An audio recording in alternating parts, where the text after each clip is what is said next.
नमस्कार, आपण पाहतात रयत संवाद न्यूज चॅनल।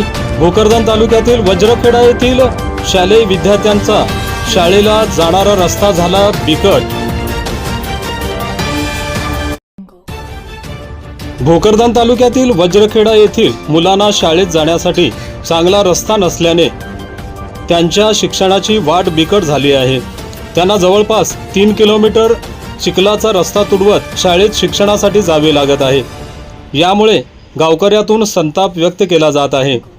शालेय विद्यार्थ्यांना वज्रखेडा ते कोलते पिंपळगाव 3 किलोमीटर चिखलात चालत जावे लागत आहे। एकीकडे शाळेत विद्यार्थ्यांची संख्या वाढवावी, विद्यार्थ्यांना शिक्षणाची गोडी लागावी म्हणून शासन विविध उपक्रम राबवत आहे। मात्र ग्रामीण भागातील रस्त्याचे काम झाले नसल्याने विद्यार्थ्यांना शाळेत जाताना, पेशंटला वयोवृद्धांना दवाखान्यात जाताना मोठी कसरत करावी लागत आहे।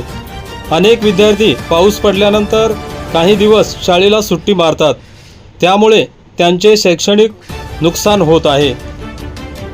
उन्हाळ्यात माती असल्याने रस्त्यांवर वाहने गेली की नागरिकांच्या नाकातोंडातून धूळ जाते। पावसाळ्यात रस्त्यावर चिखल होतो।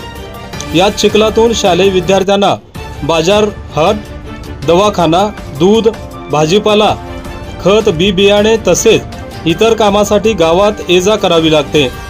पावसाळ्यात चिखलामुळे अडचण येत असून गाड्या घसरून अपघाताच्या घटना घडलेल्या आहेत। शासनाने वस्तीवरील ग्रामस्थांसाठी रस्ता दुरुस्त करावा अशी मागणी पालकवर्ग व गावकऱ्यातून केली जात आहे। रस्ता तात्काळ दुरुस्त न झाल्यास ग्रामस्थांनी तीव्र आंदोलनाचा इशारा दिल्याची माहिती हसनाबाद विभाग प्रमुख शिवनाथ मोरे यांनी दिली आहे। याबाबतचे निवेदन भोकरदनचे तहसीलदार संतोष बनकर यांना देण्यात आले आहे।